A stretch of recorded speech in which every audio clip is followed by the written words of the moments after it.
आप सभी लोगों का स्वागत है समाचार बुलेटिन में। चलिए इम्पोर्टेंट न्यूज़ जो पिछले कुछ दिनों में थे उन्हें हम लोग कवर करते हैं।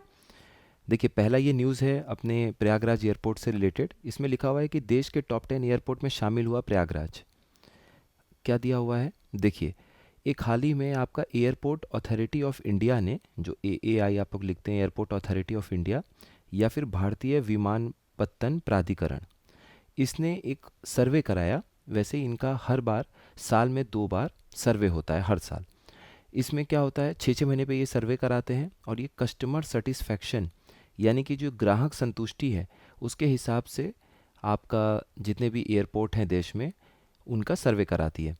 अब सवाल ये उठता है कि क्या ये सर्वे सारे एयरपोर्ट्स पे होता है, जो अंतर्राष्ट्रीय फ़्लाइट जहाँ से उड़ती है क्या उनका भी ये सर्वे कराते हैं? तो नहीं, ये सिर्फ उन एयरपोर्ट का सर्वे कराते हैं जहां पर डोमेस्टिक फ़्लाइट उड़ती है, यानी कि सिर्फ घरेलू उड़ान संचालित किए जाते हैं। सिर्फ ऐसे एयरपोर्ट पे ही एयरपोर्ट अथॉरिटी ऑफ इंडिया या भारतीय विमानपत्तन प्राधिकरण आपका सर्वे कराता है।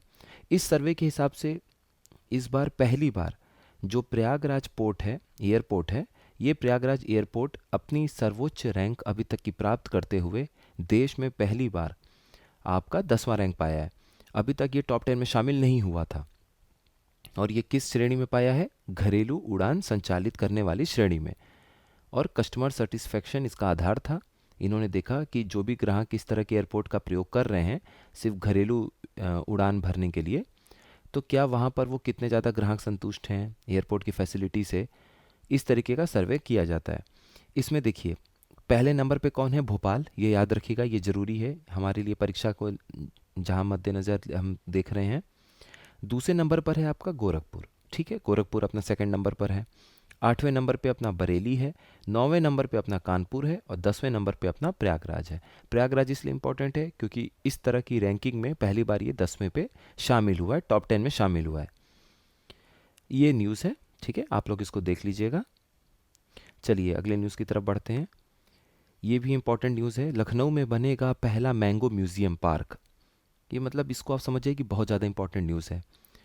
आप लोगों को पता है कि लखनऊ में आम के लिए हमेशा एक फेमस जगह है। अब उसका नाम कमेंट सेक्शन में आप बताइए कि कौन सा ऐसा तहसील है। मलिहाबाद है, चलिए ठीक है। अब उसमें सर्च क्या करना है, देखिए मलिहाबाद है, ठीक है। तो मलिहाबाद जो है वो आपका फेमस है आम के लिए। और यहाँ पर एक न्यूज़ ये दिया हुआ है कि ये जो मैंगो म्यूज़ियम बनेगा आपका लखनऊ में, इसमें देश के सभी तरह की जो प्रजातियां हैं आम की, लगभग 750 प्रजातियां आम की मौजूद है अपने देश में। ये इस म्यूज़ियम में सभी तरह की प्रजातियां आम की आपको देखने को मिलेंगी। और ये न्यूज़ देखिए, यहाँ लिखा है कि लखनऊ में देश का पहला मैंगो म्यूज़ियम पार्क बनेगा। मैंगो म्यूज़ियम रायबरेली रोड पर कल्ली पश्चिम में 15 एकड़ में बनाया जाएगा। ठीक है, उसके बाद क्या लिखा हुआ है? देश का यह पहला मैंगो पार्क होगा जिसमें म्यूज़ियम और मैंगो हाट भी होंगे। अब यहाँ पार्क में देखिए एक लिखा हुआ है कि यहाँ पर आपका मियावाकी जंगल भी लगेगा। अब ये मियावाकी जंगल क्या है? ये एक तरह का जंगल लगाने का पद्धति है, तरीका है। पहली बार इसे मियावाकी जो थे वो एक स्टील कंपनी के लिए जापान में इन्होंने इस तरह का एक जंगल बनाया था। इसमें क्या है कि मान लीजिए आपको जंगल जैसा पूरा माहौल बनाना है, जंगल बनाना है, तो आप अलग अलग तरह के पौधों को उगा रहे हैं। जैसे मान लीजिए यहाँ पे आपने छोटे छोटे घास वाले टाइप के उगा दिए, इसके ऊपर आपने पेड़ टाइप के लगा दिए। ठीक है, एक तो तरह तरह के अलग अलग तरह के पौधे और पेड़ आपने लगा दिए और थोड़ी अलग अलग डिस्टेंस पर, थोड़ी थोड़ी दूरी पे, तो आपको पेड़ झाड़ हर तरीके का यहाँ पर आपको जंगल में पेड़ पौधा मिल जाता है। तो ये मियावाकी जंगल का एक तरीका है, बहुत बेसिक में आपको बताया मैंने। तो ये इंपॉर्टेंट न्यूज़ है, इसको ध्यान रखिएगा। चलिए बढ़ते हैं अपने अगले न्यूज़ की तरफ। अब यूपी बना सर्वाधिक मेट्रो एक्सप्रेसवे वाला राज्य, स्मार्ट सिटी का भी इंतजार है। ठीक है, देखिए यहाँ न्यूज़ क्या लिखा हुआ है। इंफ्रास्ट्रक्चर के क्षेत्र में बुनियादी ढांचे काफ़ी खड़े किए गए हैं उत्तर प्रदेश में। अपना यूपी 7 शहरों में मेट्रो ट्रेन चलाने वाला देश का पहला प्रदेश बना, तो सर्वाधिक एक्सप्रेसवे बनाने का कीर्तिमान भी अपने नाम किया उत्तर प्रदेश ने। अब ये थोड़ा सा जज्बाती हो गए ये लोग। यूपी में 7 शहरों में मेट्रो नहीं है बल्कि अभी 6 में चल रहा है। आगरा है, नोएडा है, ग्रेटर नोएडा है, गाजियाबाद है, लखनऊ है और कानपुर है। उन्हीं 6 मेट्रो स्टेशनों के बारे में यहाँ पे लिखा हुआ है, ये देखिए। इन शहरों में मेट्रो सुविधा उपलब्ध है: लखनऊ, कानपुर, आगरा, ग्रेटर नोएडा, नोएडा, गाज़ियाबाद। और ये 3 ऐसे जगह हैं जहाँ पे लाइट मेट्रो चलाने की बात चल रही है। उसमें है आपका प्रयागराज, बरेली और झांसी। ठीक है, बाकी जगह भी बात चल रही है। जैसे यहाँ पर भी बात चल रही है कि गोरखपुर में एक मेट्रो स्टार्ट किया जाए, वाराणसी में भी किया जाए। अभी ये डीपीआर है, जो डिटेल्ड प्रोजेक्ट रिपोर्ट है उसकी तैयार हो रही है, डीपीआर तैयार हो रही है, अभी वहाँ चलाया नहीं जा रहा है। तो कुल 6 शहर हैं यूपी में जहाँ पर मेट्रो चल रही है। और उसके साथ साथ यहाँ पर देखिए, ये भी एक इम्पॉर्टेंट तथ्य लिखा हुआ है कि यूपी आज देश का पहला ऐसा राज्य बन चुका है जहां सर्वाधिक 6 शहरों में मेट्रो ट्रेन चल रही है, और साथ ही साथ 6 एक्सप्रेस वे भी हैं, बाकी तो बन रहे हैं। तो ये हमारे लिए इम्पॉर्टेंट एक न्यूज़ था। आप इसको चाहें तो GS3 का जब पेपर में आंसर लिख रहे हो तब भी यहाँ पे लिख सकते हैं कि बुनियादी ढांचों में उत्तर प्रदेश में क्या क्या काम हुए हैं। और बाकी प्रीलिम्स के लिए भी इम्पॉर्टेंट है अगर कोई स्टेटमेंट उठकर आ जाता है कि कितने एक्सप्रेस वे और कितने मेट्रो हैं हमारे यूपी में। देखिए, ये अभी वर्ल्ड हैप्पीनेस इंडेक्स यानी कि संयुक्त राष्ट्र की तरफ से वर्ल्ड हैप्पीनेस रिपोर्ट जारी किया गया है। ये इम्पॉर्टेंट रिपोर्ट है, हर साल जारी होता है। इसमें कुल 143 देशों को शामिल किया गया था, ठीक है, सर्वेक्षण के लिए, जिसमें आपका भारत जो है वो, हमारा भारत 126 रैंक पाया है। तो रैंक तो अच्छी नहीं है, काफ़ी इम्प्रूवमेंट की दरकार है। देखिए, इसमें लिखा हुआ है कि वर्ल्ड हैप्पीनेस रिपोर्ट संयुक्त राष्ट्र ने जारी कर दिया है। इस रैंकिंग में फिनलैंड लगातार 7वें साल भी शीर्ष पर कायम है। तो फिनलैंड लगातार 7 साल से फर्स्ट रैंक पा रहा है वर्ल्ड हैप्पीनेस में। सबसे खुशहाल देश है फिनलैंड, आप ऐसे समझ लीजिए। सूची में दूसरे नंबर पे कौन है? डेनमार्क है। तीसरे नंबर पे कौन है? आइसलैंड है। और चौथे नंबर पे कौन है? स्वीडन है। तो ये सब के सब आपको उधर ही के नॉर्डिक देश ही देखने को मिल रहे हैं, वही सबसे ज़्यादा खुशहाल है। अब हम ये थोड़ा समझते हैं कि कौन कौन से ऐसे मापदंड हैं, पैरामीटर्स हैं, जिनको ध्यान में रख के इस रैंक को तैयार किया गया है। तो देखिए, यहाँ पर आप देख रहे हैं कि कुल 6 मानक हैं जिन पे तैयार हुआ है यह रिपोर्ट। कौन कौन सा है? इसमें संबंधित देश की प्रति व्यक्ति जीडीपी, पर कैपिटा जीडीपी कितना है, सामाजिक सहयोग कितना है, स्वस्थ जीवन देखा जाएगा। तो स्वस्थ जीवन कहीं ना कहीं आप देख रहे हैं, एक अभी हम लोग आगे आज देखेंगे प्रदूषण की भी बहुत न्यूज़ आ रही है कि उसमें भारत की बहुत बुरी रैंक है। तो स्वस्थ जीवन कहीं ना कहीं वहाँ से प्रभावित हो रहा है। सामाजिक सहयोग भी हमें समाज में धीरे धीरे घटता हुआ नजर आ रहा है, जिससे हमें और आपको मिलकर बहुत ऊंचाई तक ले जाना है, सामाजिक सहयोग को बढ़ाना है।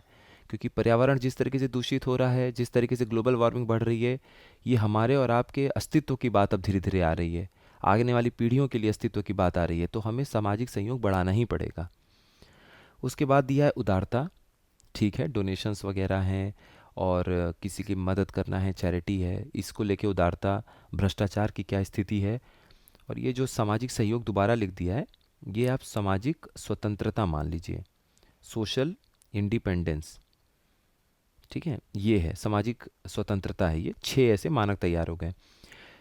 रिपोर्ट 3 साल के औसत डेटा के आधार पर, यहाँ पर आप देख सकते हैं, 0 से 10 तक के स्केल पर आधार तैयार किया जाता है, ठीक है। तो जिसकी मान लीजिए खराब है तो 0 हो गया, और जितना ज़्यादा पॉइंट पा रहे हैं उतना अच्छा आपका रैंक आ रहा है। यहाँ पर आप देख सकते हैं रैंकिंग में शीर्ष 10 देश कौन कौन से हैं।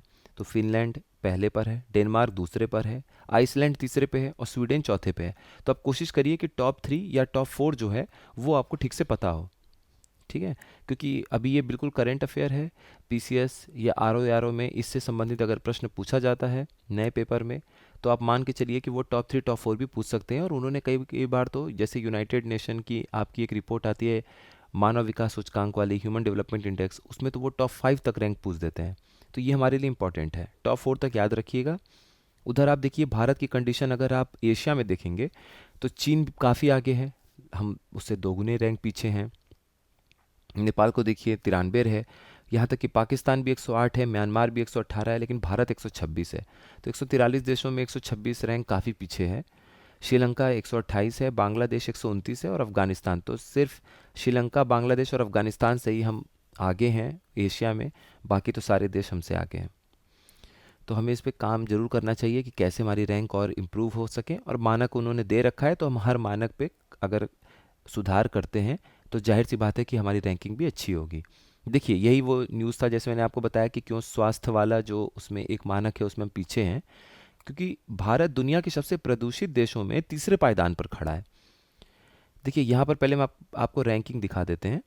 देखिए 10 सर्वाधिक प्रदूषित प्रदूषित देश और उनमें पीएम 2.5 का स्तर है। तो दो आपको पता है कि पर्टिकुलेट मैटर पीएम होते हैं, एक पीएम 2.5, एक पीएम 10। बांग्लादेश देखिए पहले पे है सबसे प्रदूषण में, दूसरे नंबर पे सबसे प्रदूषित देश है पाकिस्तान और तीसरे पे है भारत। तो यहाँ पर भी भारत का रैंक यहाँ पे काफ़ी अच्छा है, जहाँ होना चाहिए 126 रैंक है, बहुत पीछे हैं हम लोग। तो हमें इस रैंक को उल्टा करना है, हमें प्रदूषण में बहुत पीछे जाना है और हमें खुशहाल वाले रिपोर्ट में बहुत आगे आना है। एक बार हम ये बेसिक समझ लेते हैं कि पीएम 2.5 है क्या। देखिए इन्होंने बड़ा अच्छे से समझाया है। स्वास्थ्य विशेषज्ञों के मुताबिक पर्टिकुलेट मैटर पीएम 2.5 प्रदूषक कणों की उस श्रेणी को संदर्भित करता है जिसका आकार 2.5 माइक्रोन, माइक्रोन बोल लीजिए, माइक्रोमीटर बोल लीजिए। माइक्रोमीटर मतलब कि 10 × 10⁻⁻6 मीटर, ये होता है आपका माइक्रोमीटर, ठीक है। और ये है 2.5 माइक्रोमीटर। तो यहाँ क्या लिखा हुआ है कि जिसका आकार 2.5 माइक्रोन के करीब का होता है उसको हम लोग पर्टिकुलेट मैटर 2.5 बोलते हैं। मुख्य रूप से जंगल की आग, ठीक है, बिजली संयंत्रों और औद्योगिक प्रक्रियाओं के कारण इसका स्तर बढ़ता है। तो 3 कारण भी बता दिया। हो सकता है प्रीलिम्स में आपको ये स्टेटमेंट मिल जाए इन 3 कारणों के साथ में। और आपका बेसिक क्लियर होना चाहिए कि पर्टिकुलेट मैटर 2.5 या पर्टिकुलेट मैटर 2 आपका 10 क्यों कहा जा रहा है, क्योंकि जो पार्टिकल है ना, जो आपके कणों की साइज है, वो कहीं ना कहीं 2.5 माइक्रोमीटर, 2.5 माइक्रोन इस तरह से देखने को मिल रहा है हमें। एक बार हम इसको देख लेते हैं डिटेल। देखिए आईक्यू एयर इंडेक्स ये स्विट्ज़रलैंड की तरफ से जब जारी किया जाता है तो उसमें दुनिया के सबसे प्रदूषित शहरों और देशों की राजधानियों की भी सूची जारी की गई है, जिस सूची में भारत की राजधानी दिल्ली एक बार फिर से दुनिया की सबसे प्रदूषित राजधानी में शामिल है। तो भारत का जब देशों की सूची जारी की गई है उसमें भारत तीसरे स्थान पर है, बांग्लादेश और पाकिस्तान के बाद। और जब उसी रैंकिंग में शहरों को, आपका राजधानी को, किसी देश की राजधानी जितनी है उनको सूचीबद्ध किया गया है, तो उसमें भारत की राजधानी दिल्ली सबसे अधिक प्रदूषित जो आपके शहर के रूप में उभरी है। तो ये बहुत ही चिंता का विषय है। यहाँ देखिए क्या लिखा है। देखिए यहाँ पर हवा में पीएम 2.5 की मात्रा 60 और पीएम 10 की मात्रा 100 होने पर ही हवा को सांस लेने के लिए सुरक्षित माना जाता है, ठीक है। और यहाँ पर हमारा कितना चल रहा है, काफ़ी ज़्यादा है, 3 गुना 4 गुना अधिक चल रहा है।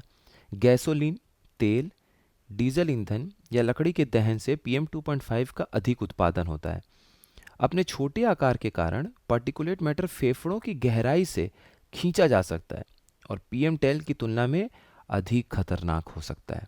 इसीलिए पीएम 2.5 हमारे लिए ध्यान रखना बहुत ज़रूरी है, इसको मॉनिटर करना बहुत ज़रूरी होता है कि आखिर इसकी मात्रा हवा में कितनी ज़्यादा बढ़ रही है। देखिए अगला जो आर्टिकल है वो भी इसी से रिलेटेड है, इसको आप लोग देख लीजिएगा, जब पीडीएफ शेयर किया जाएगा तो आप ग्रुप में देख लीजिएगा। इसमें बस ये चीज़ गौर करने वाली है कि बिहार का बेगूसराय सर्वाधिक महानगरीय प्रदूषित क्षेत्र है। इसके साथ आप लोगों को ये चीज़ ध्यान रखना है। आगे क्या लिखा हुआ है, मलयाली लेखक प्रभा वर्मा को मिलेगा सरस्वती सम्मान। ठीक है, मलयाली लेखक प्रभा वर्मा जी को 2023 के सरस्वती सम्मान के लिए चुना गया है। इनकी काव्य कृति का नाम है रौद्र सात्विकम। रौद्र सात्विकम। आगे देखिए क्या लिखा है, के बिरला फाउंडेशन की ओर से दिया जाने वाला सरस्वती सम्मान साहित्य के सबसे प्रतिष्ठित पुरस्कारों में शामिल है, क्योंकि इसमें 15 लाख रुपए, कुछ प्रशस्ति पत्र और प्रतीक चिन्ह ये सब भी दिया जा रहा है। यह सम्मान हर वर्ष किसी भारतीय नागरिक को, ये बात याद रखने की जरूरत है, भारतीय नागरिक को दिया जाता है। ये नहीं कि आप विदेशी नागरिक को भी ये सम्मान देंगे। मतलब ये दिया हुआ है कि ये सम्मान हर वर्ष किसी भारतीय नागरिक की ऐसी उत्कृष्ट साहित्यिक कृति को दिया जाता है जो सम्मान वर्ष से ठीक पहले इस वर्ष की अवधि में प्रकाशित हुई हो। तो इतना टेक्निकल डिटेल में जाने की कोई ज़रूरत नहीं है। के बिरला फाउंडेशन की ओर से दिया जाता है सरस्वती सम्मान, साहित्य के लिए ये अवार्ड है और ये मलयाली लेखक प्रभा वर्मा जी को मिला है और उनकी काव्य कृति का नाम है रौद्र सात्विकम। बस इतना हमारे लिए काम की चीज़ है। बाकी ऊपर देखिए ये जो रिपोर्ट है ये बहुत ज़रूरी है, इसको आप लोग देख लीजिएगा। इसको तो आप बल्कि GS3 में इन्वायरमेंट का जब आप प्रदूषण के ऊपर कुछ लिखेंगे तो उसके लिए भी ज़रूरी होगा। ये हमारे लिए वर्ल्ड हैप्पीनेस रिपोर्ट हमारे लिए बहुत ज़्यादा ज़रूरी है, इसको देख लीजिएगा। उत्तर प्रदेश में एक्सप्रेसवे और मेट्रो कितना हमने देखा है, 6 हैं, उसको आप लोग देख लीजिएगा। लखनऊ में बनेगा पहला मैंगो म्यूज़ियम पार्क, ये हमारे लिए बहुत इंपॉर्टेंट है। और देश के टॉप 10 एयरपोर्ट में हमारा प्रयागराज शामिल हुआ है। तो कहीं ना कहीं यूपी का जो पीसीएस में आप लोगों के GS 5 GS 6 का पेपर आता है, तो GS 6 में इंफ्रास्ट्रक्चर में ये एग्जाम्पल कोट करने के लिए बहुत बढ़िया है। और साथ ही साथ आप मान के चलिए कि बुनियादी ढांचे के ऊपर सवाल आपको मिलेगा ही मिलेगा। तो हमने कुल मिला के आज जो भी चीज़ें देख ली उसको लास्ट में रिवीजन कर लिया। मिलते हैं फिर से अगले समाचार बुलेटिन में। आप लोग अच्छे से पढ़ते लिखते रहिए। बहुत बहुत धन्यवाद आप सभी लोगों का।